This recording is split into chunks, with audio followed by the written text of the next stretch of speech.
6 ವರ್ಷದ ಬಾಲಕಿಯ ಮೇಲೆ ಕುಡಿದ ಅಮಲಿನಲ್ಲಿ ಯುವಕನಿಂದ ಅತ್ಯಾಚಾರ. ಮನೆಯ ಮುಂದೆ ಆಟವಾಡುತ್ತಿದ್ದ ಬಾಲಕಿಯ ಮೇಲೆ ಅತ್ಯಾಚಾರ ನಡೆದ ಘಟನೆ ನಡೆದಿದೆ. 1ನೇ ತರಗತಿ ವ್ಯಾಸಂಗ ಮಾಡುತ್ತಿದ್ದ ಬಾಲಕಿಯ ಮೇಲೆ ಕೀಚಕ ಅತ್ಯಾಚಾರ ಮಾಡಿದ್ದಾನೆ. ಕುಡಿದ ಅಮಲಿನಲ್ಲಿ ಯುವಕನೊಬ್ಬ 6 ವರ್ಷದ ಬಾಲಕಿಯ ಮೇಲೆ ಅತ್ಯಾಚಾರವೆಸಗಿದ್ದಾನೆ. ಕೊರಟಗೆರೆ ಪಟ್ಟಣದ ವಾರ್ಡ್ಗಳಲ್ಲಿ ಅನುಮಾನದಿಂದ ಓಡಾಡುತ್ತಿದ್ದ ಯುವಕ ಮನೆಯಲ್ಲಿ ಯಾರೂ ಇಲ್ಲದ ಸಮಯ ನೋಡಿ ಬಾಲಕಿಯ ಮೇಲೆ ಅತ್ಯಾಚಾರವೆಸಗಿದ್ದಾನೆ. ಮನೆಯ ಮುಂದೆ ಆಟ ಆಡುತ್ತಿದ್ದ ಬಾಲಕಿಯನ್ನ ಎಳೆದೊಯ್ದು ಮನೆಯಲ್ಲಿ ಅತ್ಯಾಚಾರ ಮಾಡಿದ್ದಾರೆ.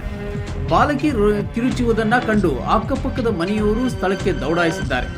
ಅತ್ಯಾಚಾರ ಮಾಡಿ ಸ್ಥಳದಿಂದ ಪರಾರಿಯಾದ ಐಡಿಹಳ್ಳಿ ಮೂಲದ 23 ವರ್ಷದ ಪವನ್, ಐಡಿಹಳ್ಳಿ ಗ್ರಾಮದ ರಾಮಲಿಂಗಪ್ಪನ ಮಗನಾದ ಪವನ್ ಆರ್ ಕೊರಟಗೆರೆ ಪಟ್ಟಣದ ಖಾಸಗಿ ಹೋಟೆಲ್ನಲ್ಲಿ ಕೆಲಸ ಮಾಡುತ್ತಿದ್ದ. ಬಾಲಕಿಗೆ ಕೊರಟಗೆರೆ ಸಾರ್ವಜನಿಕ ಆಸ್ಪತ್ರೆಯಲ್ಲಿ ಹೆಚ್ಚಿನ ಚಿಕಿತ್ಸೆಗೆ ತುಮಕೂರಿನ ಜಿಲ್ಲಾಸ್ಪತ್ರೆಗೆ ರವಾನಿಸಲಾಗಿದೆ. ಸ್ಥಳಕ್ಕೆ ಸಿಪಿಐ ಅನಿಲ್ ಮತ್ತು ಪಿಎಸ್ಐ ಚೇತನ್ ಕುಮಾರ್ ಅವರು ಭೇಟಿ ನೀಡಿ ಪರಿಶೀಲನೆ ನಡೆಸಿದ್ದಾರೆ.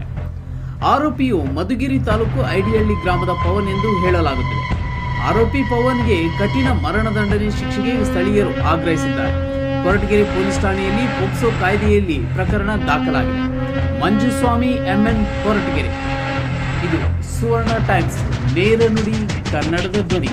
ನಾವು ಯಾವುದಕ್ಕೆ ಆಗಲಿ ನಾವು ಹಿಂದೆ ಚಕ್ಕವರಲ್ಲ. ಯಾಕಂದ್ರೆ ನ್ಯಾಯಯುತವಾಗಿ ಈ ದೇಶದಲ್ಲಿ, ರಾಜ್ಯದಲ್ಲಿ ಎಲ್ಲರೂ ಸಮಾನತೆಯಿಂದ ಬಾಳ್ಬೇಕು. ಸಣ್ಣ ಮಕ್ಕಳಿಗೆ ರಕ್ಷಣೆ ಬೇಕು, ಈ ಮಹಿಳೆಯರಿಗೆ ರಕ್ಷಣೆ ಬೇಕು. ನಾಗರಿಕರ ಪ್ರತಿಯೊಂದು ನ್ಯಾಯಯುತವಾಗಿ ಬಾಳುವಂತ ನಾಗರಿಕರಿಗೆ ರಕ್ಷಣೆ ಬೇಕು. ಇದೇ ನಮ್ಮ ಒತ್ತಾಯ. ನಾವು ಖಂಡಿಸ್ತೇವೆ ಮತ್ತು ಸಾರ್ವಜನಿಕರು ಖಂಡಿಸ್ತೇವೆ. ಕೂಡಲೇ ಇದನ್ನ ಕೇವಲವಾಗಿ ತಗೊಂಡಾಗೇನೆ ಇದನ್ನ ಬಹಳ ಸೂಕ್ಷ್ಮವಾಗಿ ತಗೊಂಡು ಇದನ್ನ ಪರೀಕ್ಷೆ ಅವನ್ನ ಶಿಕ್ಷೆ ಕೊಡಬೇಕು. ಇಲ್ಲಾಂದ್ರೆ ಇಡೀ ಕೊರಟಗೆರೆ ಉಗ್ರವಾದಂತ ಹೋರಾಟ ಮಾಡ್ತಿದ್ದಂತ ಈ ಮೂಲಕ ಸರ್ಕಾರಗಳು ಎಚ್ಚರಿಸ್ತಾ ಅವ್ರಿಗೆ 3 ಜನ ಹೆಣ್ಮಕ್ಳಿದ್ದಾರೆ, ಚಿಕ್ಕ ಹೆಣ್ಮಕ್ಳಿದ್ದಾರೆ, ಬಾಡಿಗೆ ಮನೆಯಲ್ಲಿದ್ದಾರೆ, ತಂದೆ ತಾಯಿ ಹೋಟ್ಲ್ ಕೆಲ್ಸಕ್ಕೆ ಅವ್ರು ಸಂಬಳ ಕೆಲ್ಸಕ್ಕೆ ಮಾಡ್ತಾರೆ.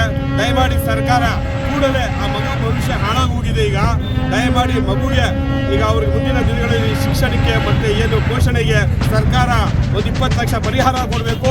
ಅವ್ರಿಗೊಂದು ನಿವೇಶನ ಮನೆ ಕೊಡಬೇಕು, ಮತ್ತೆ ಅವ್ರಿಗೊಂದು ಉದ್ಯೋಗ ಕೊಡಬೇಕಂತೇಳಿ ಈ ಮೂಲಕ ಸಾರ್ವಜನಿಕ ಮೂಲಕವಾಗಿ ನಾವು ಒತ್ತಾಯಿಸ್ತಾ ಇದ್ದೀವಿ. ಪೋಷಕರಿಗೆ ಒಂದು ಸರ್ಕಾರಿ ಕೆಲಸ ಕಾರ್ಯಗಳನ್ನು ಕೊಡಿಸಿಕೊಡಬೇಕೆಂದು ನಾವೆಲ್ಲರ ಪರವಾಗಿ ಆ ವ್ಯಕ್ತಿಗೆ ಉಗ್ರವಾದ ಕಠಿಣವಾದ ಶಿಕ್ಷೆಯನ್ನು ಪೋಕ್ಸೋ ಕಾಯ್ದೆಯಡಿ ಕೊಡಬೇಕೆಂದು ನಾನು ಎಲ್ಲರಲ್ಲೂ ಪರವಾಗಿ ಕೇಳಿಕೊಳ್ಳುತ್ತೇನೆ.